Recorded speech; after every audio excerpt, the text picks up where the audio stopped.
So hi everyone. I would like to warn you that this video, at least the first 20 minutes of it, is not the same as the original presentation I have presented a few days ago because there was a glitch. So the but 20 minutes, first 20 minutes, I'm going to re-record, but the rest of it is the same presentation, a recorded presentation I gave just a couple of days before. So,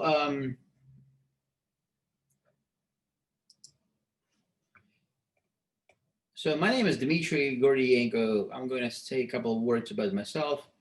Um, I'm a winner of a few international pitch contests. I'm also a mentor of Techstars Startup Weekend, and during two of the Techstars weekends, projects I have mentored they actually took first place in 2019 and 2020. And in one case, actually first and second place both were taken by the companies I've mentored. I also have quite a few years of experience presenting for large international corporations. I also have presented for Anatoly Chubais, whom I'm sure you've heard of. So I have spoken on his behalf at the Royal Scientific Society in London and at Cambridge University. So basically, he would come out and say a few words for about 5 minutes, and then I would continue and give a speech for about an hour. So I have, quite a few years of experience in public speaking. I also have some formal education. So I have graduated from Indiana University with a degree in finance, and also got an MBA from UCLA, which is University of California, Los Angeles. So with regards to the pitch, word is the beginning of everything. So you can see that on the first picture here, the God gives a pitch to Moses. So as a result of this pitch, Moses got the 10 Commandments and he went down to the people of Israel, the Jews, and he gave them the new law, the new order, and the Judaism as we know it was born. So the God was a very professional presenter. He grabbed Moses' attention. It was a burning bush. So you can see at the picture, the Moses is staring at the bush. The bush is burning and he's got his complete attention. So the presentation went well, as we can see. Second picture, there is a guy whom I admire as one of the greatest speakers of the 20th century. This is Trotsky. He has been widely known for his fantastically successful speeches. In this picture, he actually speaks from the top of some kind of armored vehicle. And he has been known for many times to inspire people so much that from his speech, they would turn around, go to battle, and win. And this actually happened on numerous occasions. And another story that I like about him is he was driving with his colleagues somewhere in the Ukraine, and they accidentally ran into the anarchists, the guys that were under the Makhno. And his colleagues that were in the car with him, they thought that this is it, they're going to die. But he actually stood up and he gave a speech. And by the end of the speech, people who were trying to capture them, they actually joined the Red Army. And I actually, being impressed very much with this phenomenon, I tried to study some of his speeches. I was wondering what exactly did he say, and I could not get it. So apparently the whole magic was not so much in the words he was saying. It just was in the way that he said it. So this is uh, something that we're going to go through a little bit later in this presentation. So the last picture is the Buddha, who pretty much the only thing that he was doing throughout most of his known life is to say things, basically pitching his ideas to others. And it was so effective that his teaching is still alive up until today. So basically, if you think about it, all of these things are pitches of one kind of or another. And those types of pitches, there are changing the world. And of course, we're not trying to change the world here, at least yet, but we can change a lot in our lives, in our projects, and in our daily routine. Even when you talk to someone like your spouse, your children, your parents, your friends, whenever you're trying to convince anyone in anything, basically it's a pitch. So what do you say, and what are the common misperceptions about the speech? If you come to theater, you are expecting a performance. So this is something that you're paying your money for the performance. And on the left picture, the picture on the left, you can see a some kind of a theatrical performance happening. And on the picture on the right, you perhaps can see the drawing, the schematics of the performance.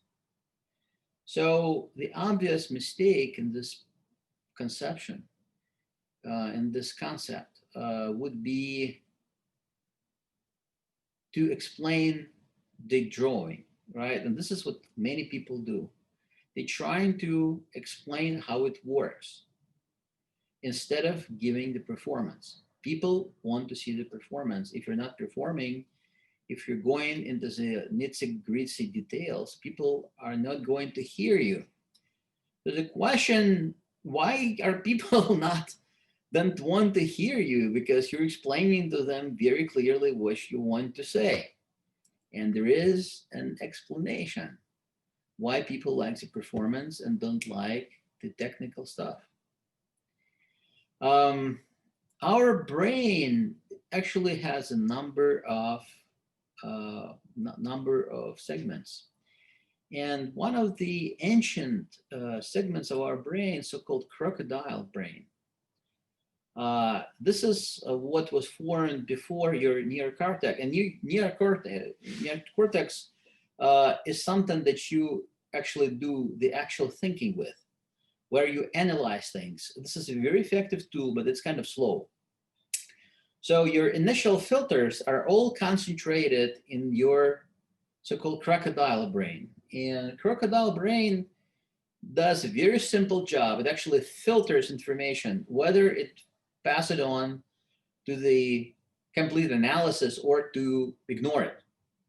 So basically the way it works, if there is no danger, ignore.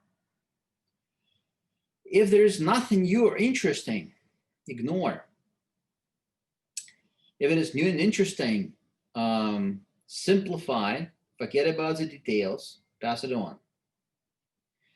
Now, here I have to comment that it's going to simplify exactly in a way that it sees fit.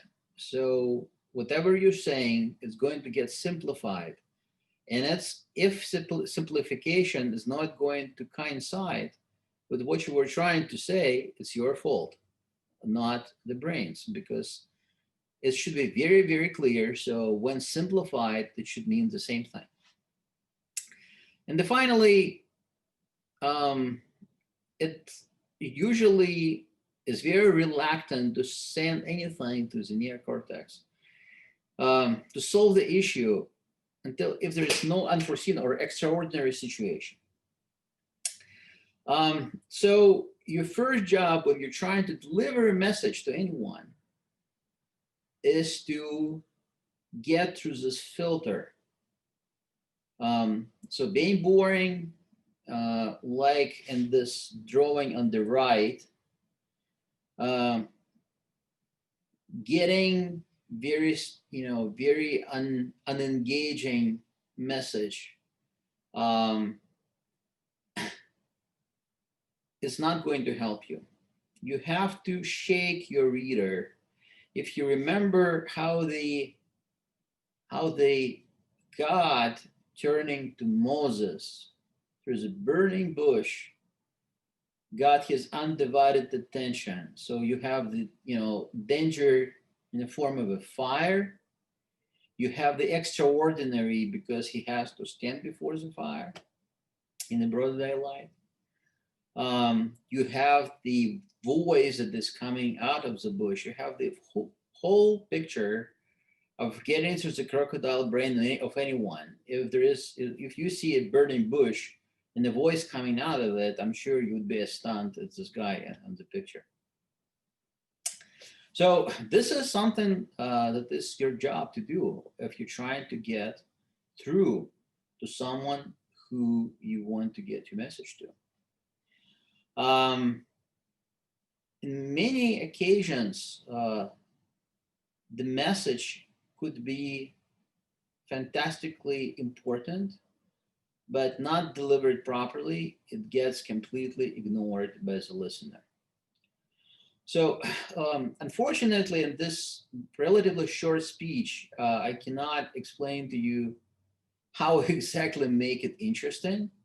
But if you think about some of the Hollywood movies, that when they start, there is some kind of a very bright event that is happening in the beginning, a shootout, a car chase, a murder, something that it really, really tickles you, really gets through to you. So this is why they're doing this. They're trying to get your attention, and some movies are very, very effective at it.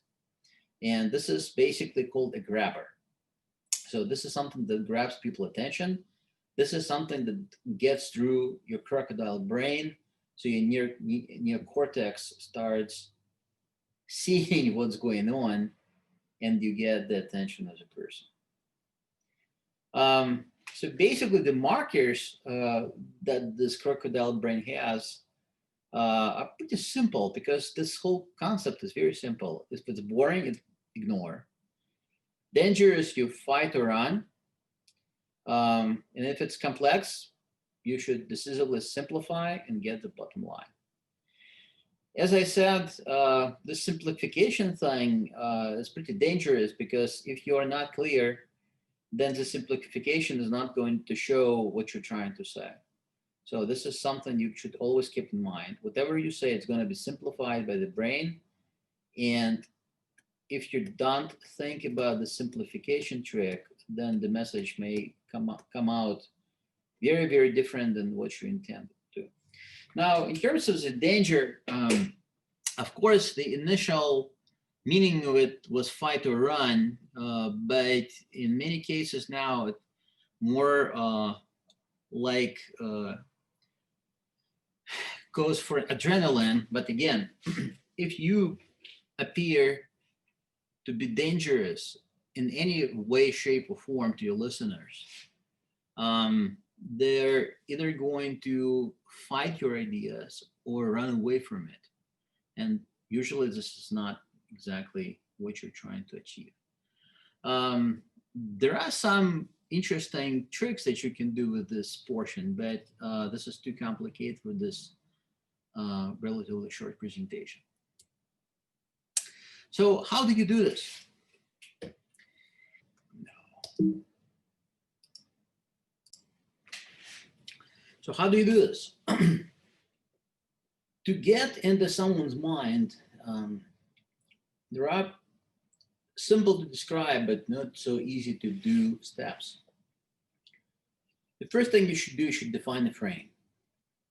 You should explain to people what exactly are you doing. Well, I kind of skipped that step because I knew that you came here to listen a speech about the pitching.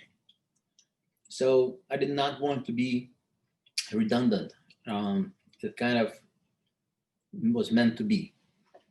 However, I told you about who I was. Instead of saying, I'm really good pitcher, listen to what I have to say, I gave you examples of what I have done, that I have experienced type of successful pitches myself.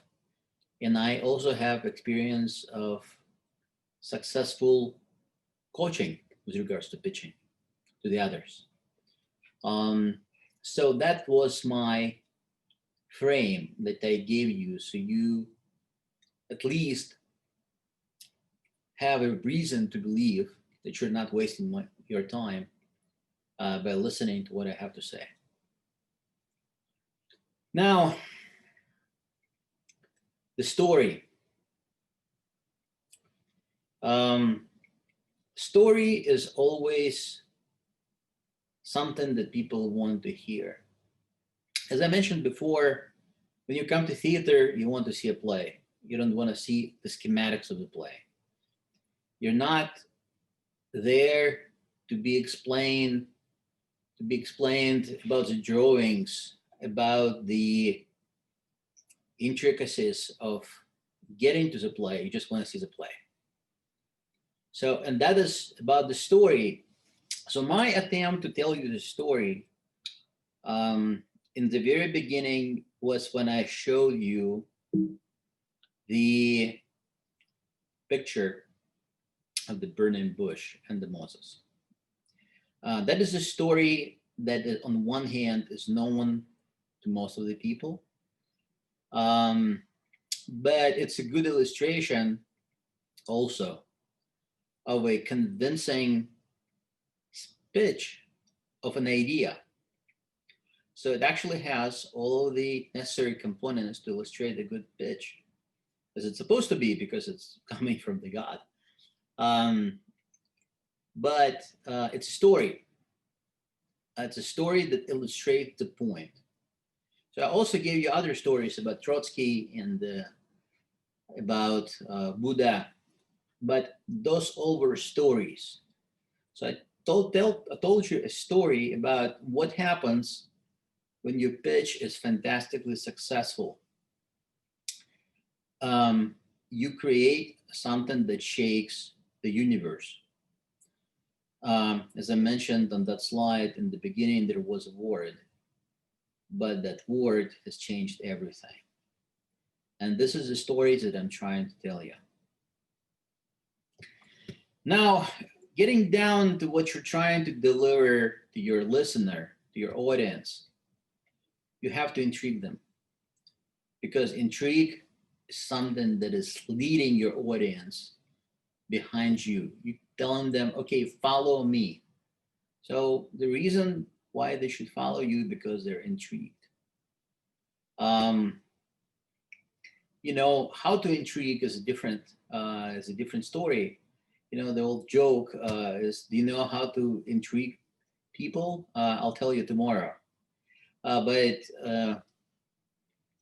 again, how to intrigue and how to set the intrigue is a fantastically important thing.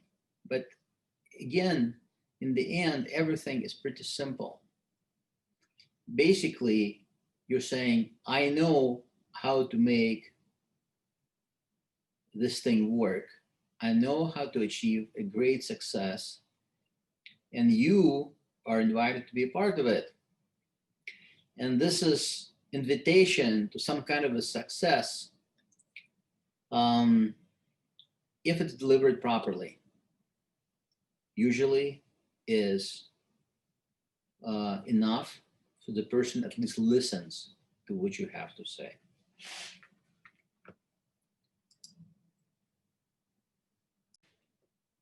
To get into someone's mind, there are simple to describe but not so easy to do steps. The first thing you should do, you should define the frame. You should explain to people what exactly are you doing. Well, I kind of skipped that step because I knew that you came here to listen a speech about the pitching. So I did not want to be redundant. It kind of was meant to be. However, I told you about who I was. Instead of saying, I'm really a good pitcher, listen to what I have to say, I gave you examples of what I have done, that I have experienced type of successful pitches myself. And I also have experience of successful coaching with regards to pitching to the others. Um, so that was my frame that I gave you. So you at least have a reason to believe that you're not wasting your time by listening to what I have to say. Now, the story. Um, Story is always something that people want to hear. As I mentioned before, when you come to theater, you want to see a play. You don't want to see the schematics of the play. You're not there to be explained about the drawings, about the intricacies of getting to the play. You just want to see the play. So, and that is about the story. So my attempt to tell you the story in the very beginning was when I showed you the picture of the burning bush and the Moses. That is a story that on one hand is known to most of the people, um, but it's a good illustration also of a convincing pitch of an idea. So it actually has all of the necessary components to illustrate a good pitch, as it's supposed to be because it's coming from the God. But it's a story. It's a story that illustrates the point. So I also gave you other stories about Trotsky and about Buddha, but those all were stories. So I told you a story about what happens when your pitch is fantastically successful. You create something that shakes the universe. As I mentioned on that slide in the beginning, there was a word, but that word has changed everything. And this is the story that I'm trying to tell you. Now, getting down to what you're trying to deliver to your listener, to your audience, you have to intrigue them, because intrigue is something that is leading your audience behind you. You're telling them, okay, follow me. So the reason why they should follow you because they're intrigued. How to intrigue is a different story. The old joke is, do you know how to intrigue people? I'll tell you tomorrow. But again, how to intrigue and how to set the intrigue is a fantastically important thing. But again, in the end, everything is pretty simple. Basically, you're saying, I know how to make this thing work. I know how to achieve a great success, and you are invited to be a part of it. And this is invitation to some kind of a success, if it's delivered properly, usually is enough so the person at least listens to what you have to say.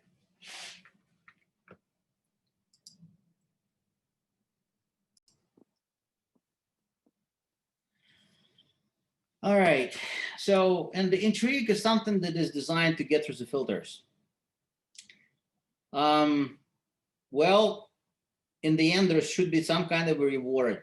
So why this person you're talking to should be interested in what you're saying? What is in there for him or for her? that plainly leads us that you need to define this deal that you're going to make. And in the end, you have to actually make the deal.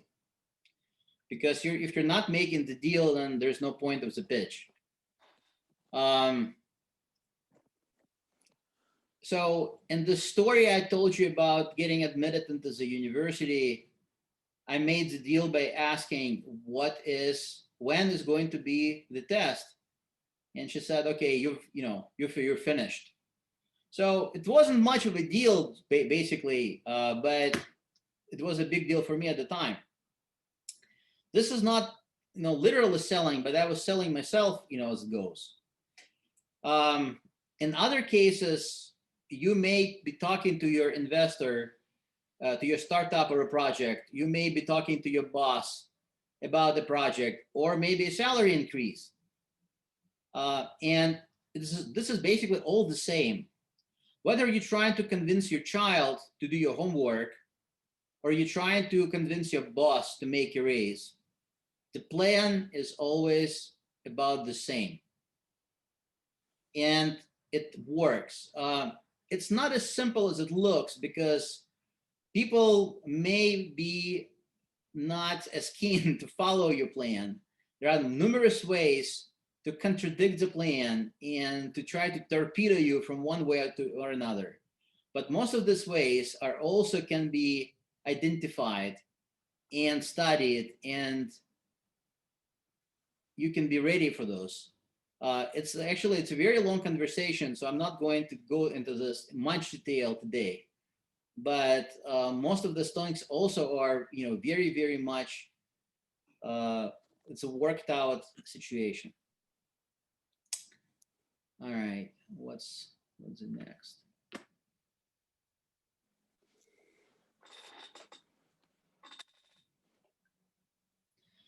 So when we're talking about the structure, if you're actually going through a formal pitch, and that basically means that you bringing along your presentation.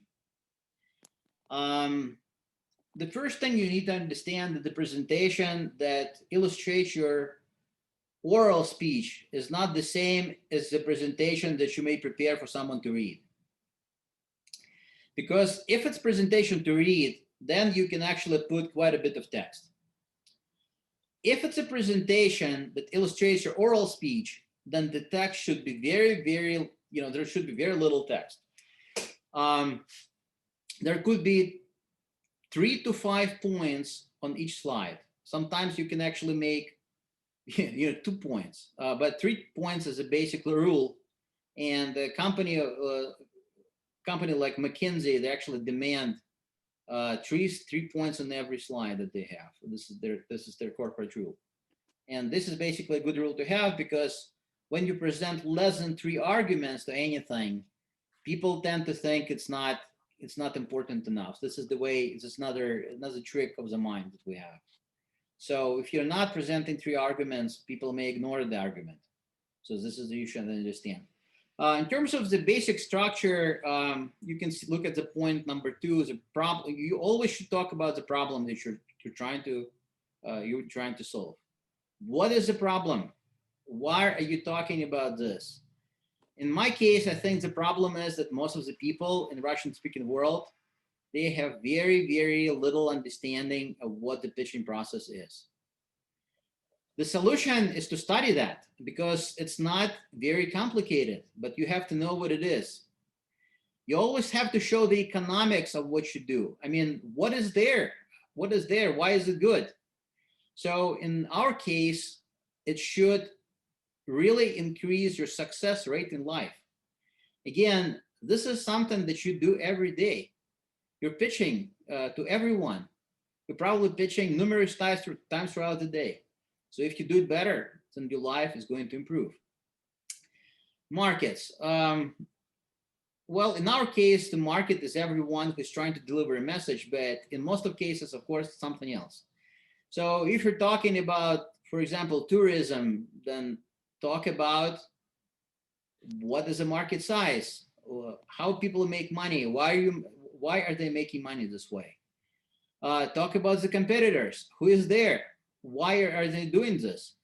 I remember I was looking at one project. It was very interesting product, original solution. There's one more person. People are still coming in. Original solution, and the CEO was on stage literally. When someone has asked him, so what are your competitors? That we have no competitors. And at that very point, my interest in project went to zero. Not because of the project was bad, but because he didn't understand the very basic rule. There are always competitors. Like I hear some sounds. There's someone's trying to ask me a question. So maybe an accident. So for example, if we're talking about, let's say you invented the first plane in the world, the airplane. To fly, no one can fly through the air but you. Do you have a competitor? Some people would say no, because no one else is flying. Of course, there are competitors. And the competitors are, of course, the railroads, the horses, or walking. Because the competition is not about the flying through the air. The competition is about delivering something from point A to point B. This is the point of flying, not the literally flying. So we're talking about moving either passengers or cargo. And to that is a plenty of competition. So whatever you do, it doesn't really matter. This problems that you're trying to tackle has some kind of a solution. That solution may be bad, slow, expensive, or all of these things at the same time. But it is there, people are using it. So whatever it is, this is what you are going against. This is what you need to really understand. And of course, the team.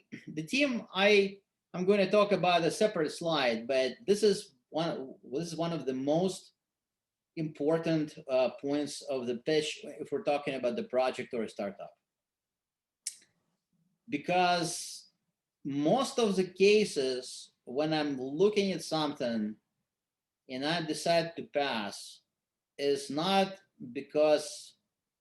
only because I may not like the solution, because sometimes solutions look interesting. But when I look at the team, I understand that I can neither work with these people nor entrust them with the money. And this is something that is very, very common. Whoever you're going to try to sell yourself, they need not only believe in what you have found, they need to believe in you.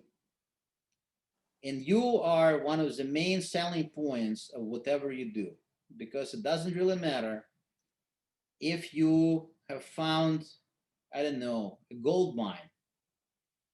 You came to me and you say, you know what, I found a gold mine and it's like 10 kilometers from here, but we have to walk. People are still coming in. So we have to walk to this gold mine for 10 kilometers. And if you are a convicted criminal who is asking me to walk with him to the gold mine, I'm not going to walk with him, okay? So, and the gold mine might be there. He's not the guy I'm going to walk with 10 kilometers through the forest. So it's not only the gold mines that I'm interested in. I want to see who is going to take me to the gold mine. Is this guy or girl, is this a trustworthy partner? And you should understand that if you are trying to sell yourself, especially as a startup, so if you're bringing on an investor to your project, investor is your partner. It's not an idiot who gives you money. At least this is not the way investor is looking at himself or herself. They see yourself as the partner who is financing your endeavor. Or if you're going to your boss to ask for a salary increase, the same. They are your partner. They're giving you work, and you're providing them with some kind of a solution to their problem. So who you are and why they should trust in you, why should they give you this responsibility, why should they rely on you? Because whatever you're asking, you're probably asking to rely on you. I mean, trust me, I'm going to do this. So why? Why should you trust you? This is the big question. The presentation that you're going to give, I think, at some point, basically should answer all of the basic questions that people are going to ask. If people are asking a lot of very simple questions, that means that your presentation is not answering most of them. And some people may not even ask the question, they're just going to walk away because they didn't understand anything. And as we learned before, the crocodile brain is just going to ignore. So if you don't understand it, you ignore. This is the way the brain works.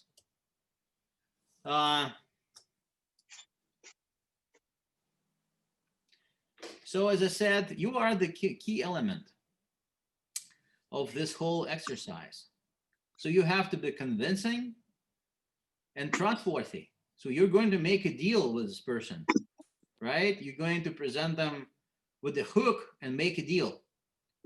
Why would you make a deal with someone you have no reason trusting? This is a good question. I mean, ask yourself.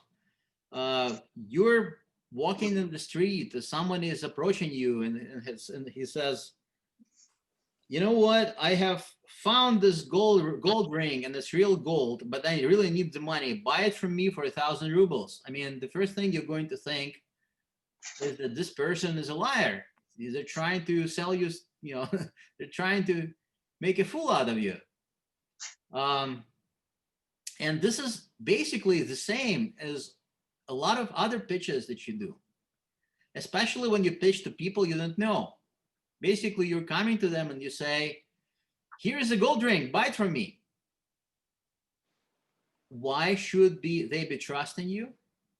Why should they entrust you with the money? Why should they entrust you with the responsibility?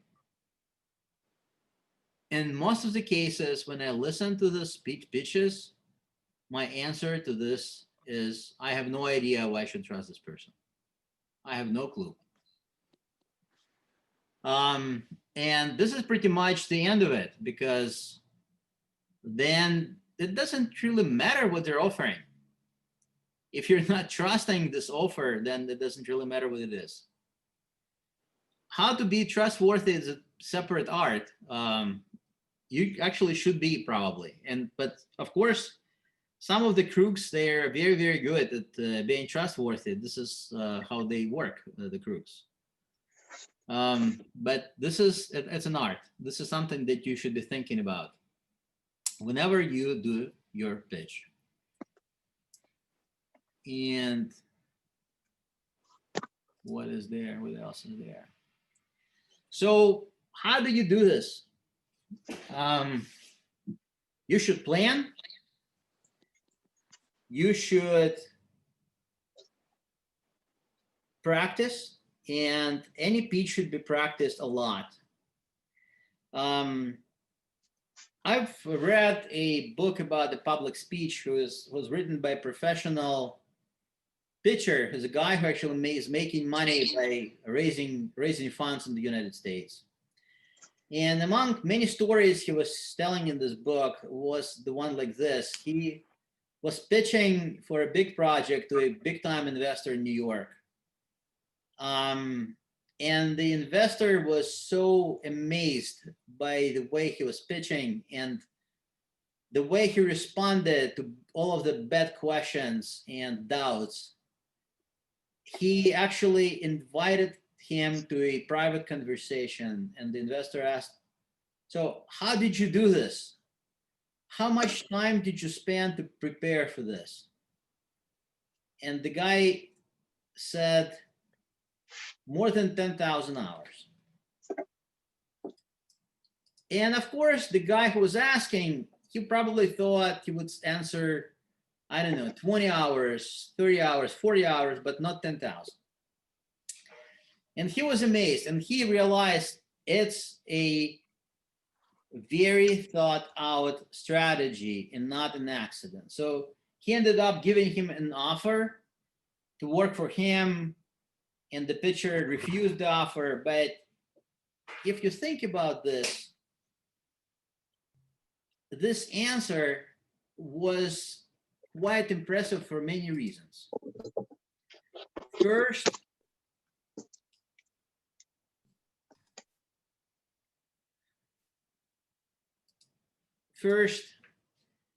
he actually showed that this is an art. So he is the guy who really knows how to do it. And it's really difficult to repeat. It's really difficult to copy. If it's difficult to copy, then there's no other way how to buy it. So once the investor realized it's not something that can be easily learned or copied, he immediately wanted to buy it. So he gave him an offer. It also kind of gave a confirmation to the thing that investor probably was thinking. I mean, how is this amazing approach possible? And he explained it, that he practiced a lot. So generally, we know that to practice something, to do really well, you need to repeat it about 10,000 times. Okay. So in terms of speech, it's probably translated in about 10,000 hours. But you cannot achieve a perfect speech immediately. And I cannot even say that any speech is perfect. I've seen a lot of good speakers doing not such a good job. And some speakers that are, maybe not so good. Sometimes they do an amazing job. But we're talking about the average and probabilities. So every time you practice, you find your pluses and minuses. You improve, and on average, every next speech is going to be better than the one before. So practice in front of the mirror, practice in front of your video device, such as your phone or computer. Record yourself, look at yourself, make your conclusions. Do it again. You're going to improve. And if you have questions, there are books or there are people who know how to do it a little better than you do. You can always ask questions. So this is pretty much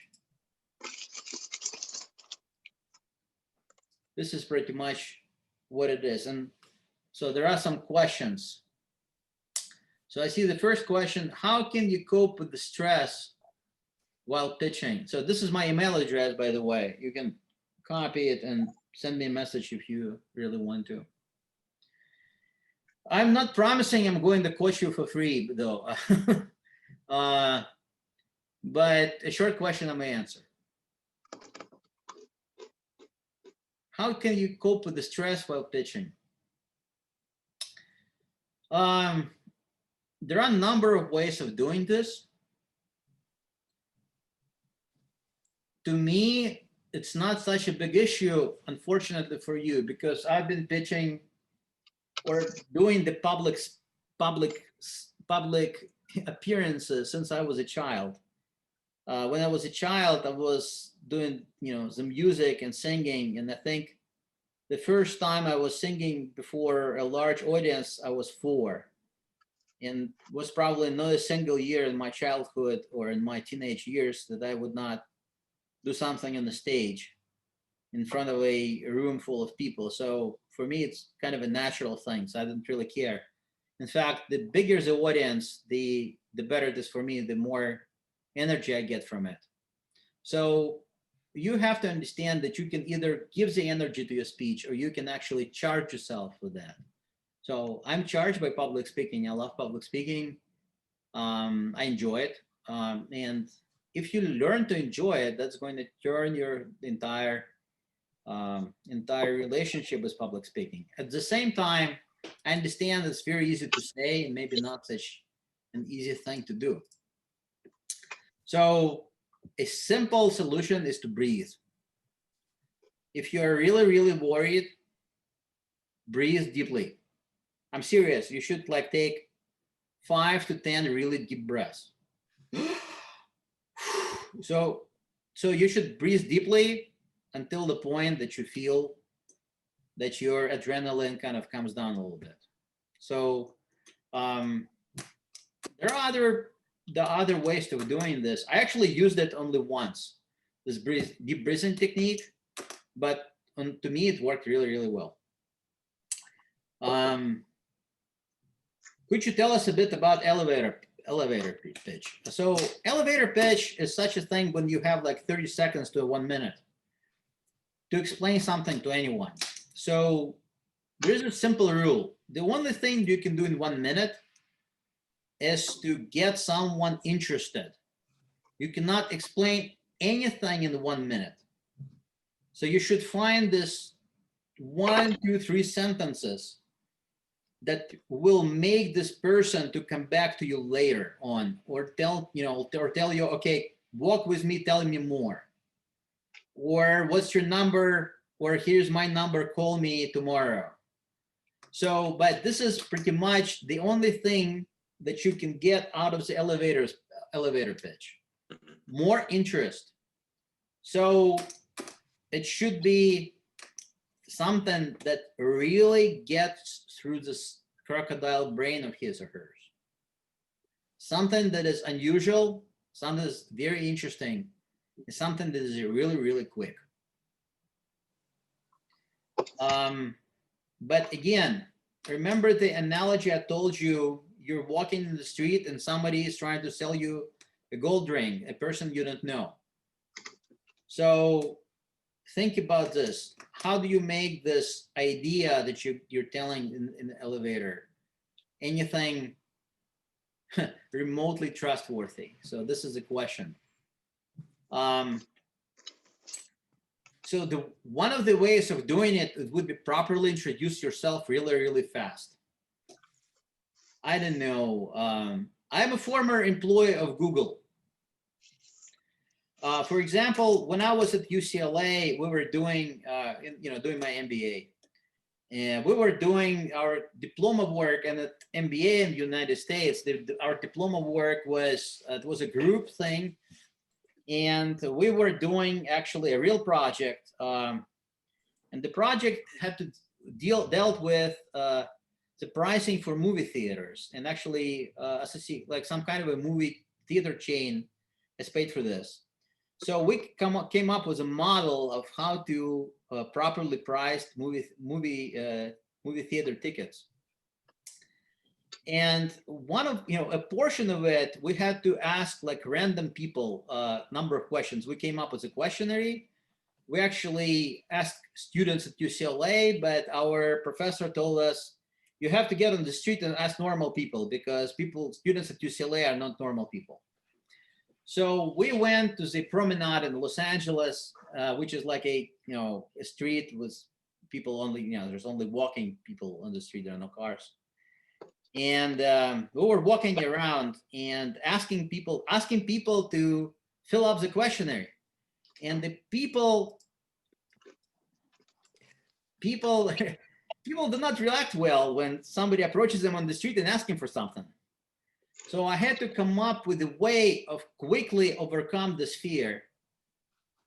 And the first thing that I would say, I'm from UCLA. And UCLA in Los Angeles, at least, is such a big brand that when people, they didn't even understand what I was trying to tell them, but they heard this 4 letters, UCLA. And actually, it made them feel better. It made them feel easier. That meant that there's probably nothing bad is going to come out of this, because UCLA is a famous university. So they heard UCLA and they would kind of relax a little bit and say, so what should I do? And said, just, fill this 5 questions or whatever, 10 questions. And this is all we ask about you. This is about the movies. So they heard UCLA movies questions. Okay, so fine. And while my classmates were really unsuccessful in getting those answers. I think collected most of the answers for our group. I think I got like a few hundred questionnaires. It's eventually, and actually taught the other group members how to do it. So we eventually got enough because professor demanded that we get like number of hundreds of questionnaires. So the statistical sample was large enough. But I actually had to come up with this way to get through the people in the street, so it worked. It wasn't much. I mean, we didn't ask for money or anything, just for literally a minute or 90 seconds of filling something in. But still, they couldn't do it, and I could. So I hope that answers at least some of it. So you guys have more questions, or this is pretty much it, and you're happy to run away? Actually, I have one question, if All you right. don't mind. Dmitry? Yes. Yeah. First of all, thank you for detailed explanation of the pitch. And secondly, do you have any video links or some examples so we can see on YouTube? We can check on YouTube so we can watch and practice. You know what? I am also a director. I'm also a director of founder. Like, okay, there's the eco. I'm also director of Founder Institute, which is one of the largest startup accelerator chains in the world, and there are a lot of recorded pitches and trainings from Founder Institute. When people give a pitch, an expert in the audience actually correct them and tell them what to do right and what to do wrong. So watching those videos of people pitching and other people correcting them is kind of helpful. So you can just try to Google it up. I think it's pretty easy. Mm-hmm. So this is an easy idea that I have. But of course, looking at someone do something is not the entire story. I think the best way of learning is to have someone to listen to your pitch and give you feedback. And of course, it would be helpful if that someone actually knows what he or she is doing. That's that's a trick. But even if they do not know about pitching, you still can see the reaction. Try explain it to your mom, for example. If you can explain it to your mom in 3 minutes, that, for example, if you're like a computer programmer and your mom is a music teacher, you go and explain it to her in 3 minutes. If you can explain it in 3 minutes to a music teacher, that probably the speech is clear enough.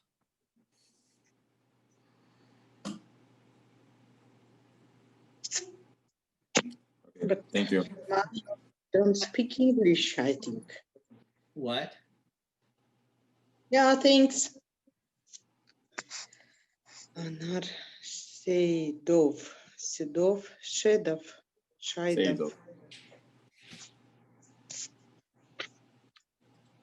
Ну и чё? All right. So, is there going to be a question or no questions? No,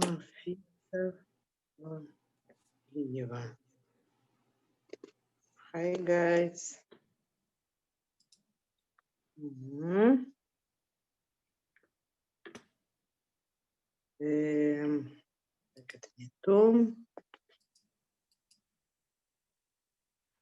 So, who's speaking? Could you at least show yourself? If you're trying to tell us something, then maybe you should come out, because I don't understand what's going on.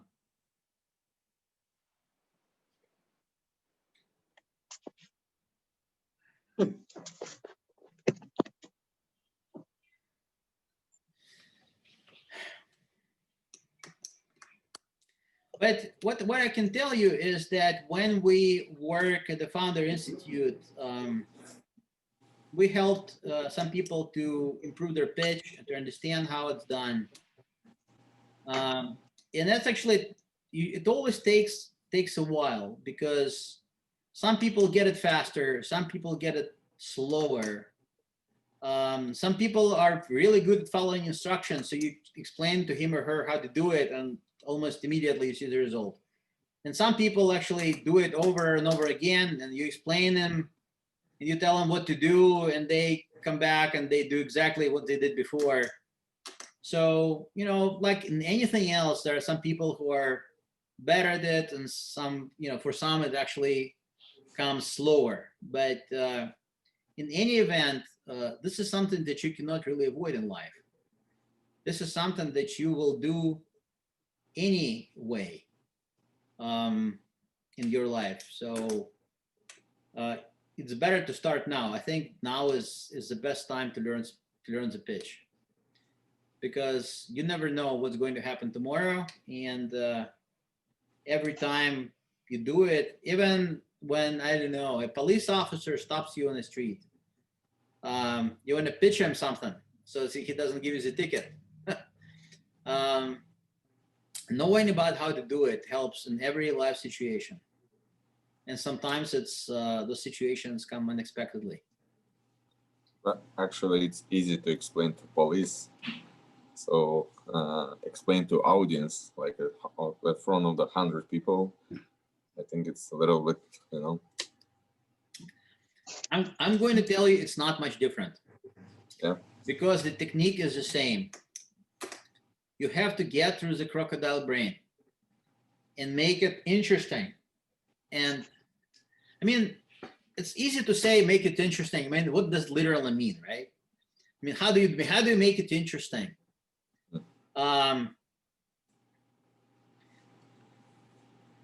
Let me give you two examples.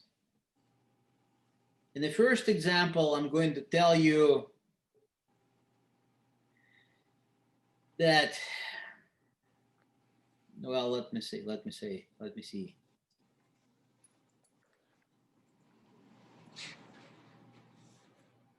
Come to Moscow. Moscow is the capital of Russia. It looks really good. It doesn't really touch your soul, right? I mean, Yeah. Those are just words, and those words you've heard 1,000 times probably. So why should I come to Moscow? So it looks good, so who cares? But you can say Moscow is a city of where the medieval fortress is still reigning in the center of it. And you can see the history of Genghis Khan or hordes and Polovets armadas storming its walls. If you want to see it, then Moscow is a place.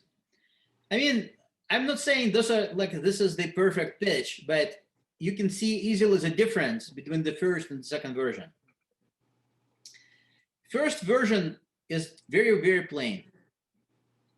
In the second version, I was trying to apply,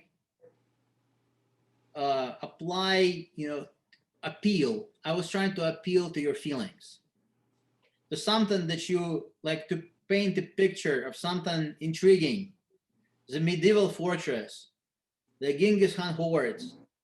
And I understand that maybe Genghis Khan hordes is not something that is perfect for everyone. Some people don't like history. But again, it's better than what it was in the beginning. So you should always try to get to people's emotions, because it's something that touches them. So if people are not touched, they're not. You have there's this term in neuro-linguistic programming called joining. You have to join the person, right? You have to appear on the same page with them. You have to take him by the hand, so you walk together. So you're trying to lead him or her or this whole audience of 100 people. You're trying to lead them somewhere. You want them to follow you, right? To the place where you're going. So if you're not walking with them, then they're not going to walk with you. So how do you join them? You have to join them somehow, right? You have to join them with their emotions. You have to join them with their I don't know, with their dreams. I mean, they're trying to do something. They came to listen to you for some reason, right?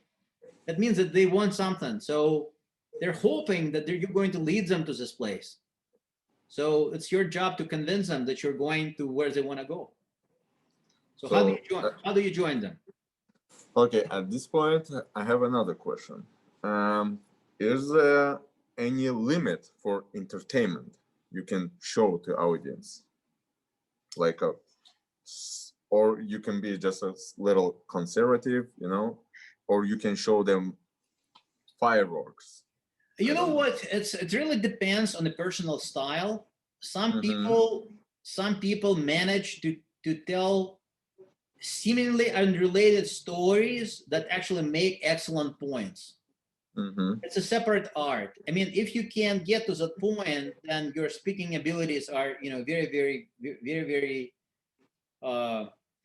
noticeable, I would say. I mean, because the best speeches are given by example. Like if I'm going to tell you, I am the best, I'm just really good speaker, just trust me, I'm a very good speaker. It's not a very convincing, it's not a very convincing approach. If I tell you I've won international competitions and I coached people who have won international competitions on numerous occasions, it's a little bit more convincing, right? I'm just going to tell you plainly that I'm very good.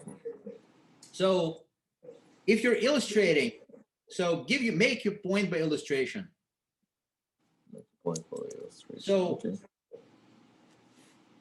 So when you describe yourself, give a short story of yourself achieving something. So when people apply for MBA programs, especially well-rated MBA programs, they always ask them for essays, and sometimes they ask them, what is your biggest failure in life? And I understand that a lot of people are really struggling. Like some people come to job interviews and they ask him, what's your biggest failure, or what's your biggest problem? And a lot of people are struggling with this. I mean, how do I answer this? Because I don't really want to tell them what my problem is, right? I mean, I want to be good. I don't want to be some kind of a loser. But the truth is, it's a really good opportunity, because if you never had a big failure in life, that probably means you never tried to do anything big. That's true. You only can fail a lot if you're actually trying to do something big, right? I mean, if you have lost $1 billion, that means that at least someone has entrusted you with $1 billion. I mean, otherwise you wouldn't be able to lose it. And this is something that you should understand.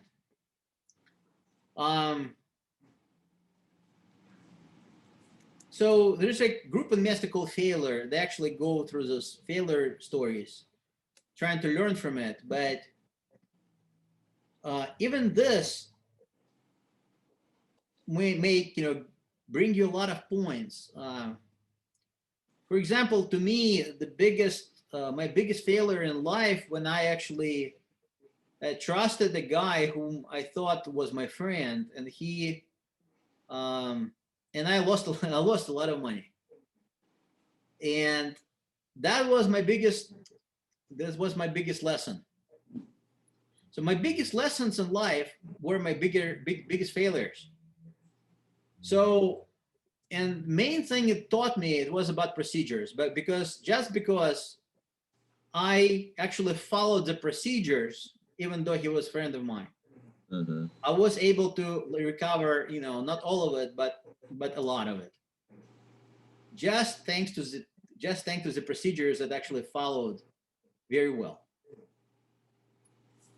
But that was a lesson. And actually, another my problem with him was that I saw where it was going, but because he was such a close friend of mine that I refused to see it. I saw it Mm-hmm. and I refused to believe it. I thought that it's not him, it's me. I'm just seeing what's not there, but I actually saw everything very clearly. So that is the second lesson that I learned. If you see something, Mm-hmm. you do, like if it walks like a duck, if it walks like a duck, must be the duck, right? Looks like a duck. Mm-hmm. So here's another question. Thank you. So Manas is asking what I have to say in an elevator pitch. I mean, it's not such an easy thing to see. I mean, it should be developed. I cannot tell you immediately what you should say because I don't know what is it about. Sometimes it takes a little while to figure out how to do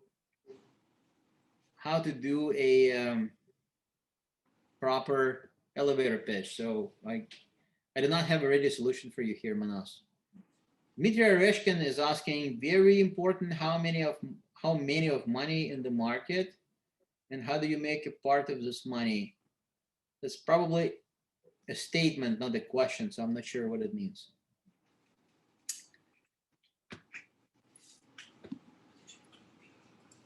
All right, guys. Not that.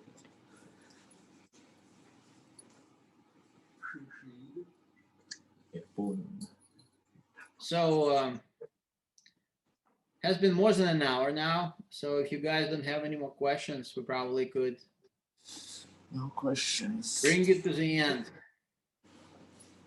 So I'm hoping it was good enough for you to understand what I'm trying to tell you. If you have questions, you have my email. Shoot me an email, and if I can, I'll answer. Okay? Yeah. Thank you. Thank you, Dmitry.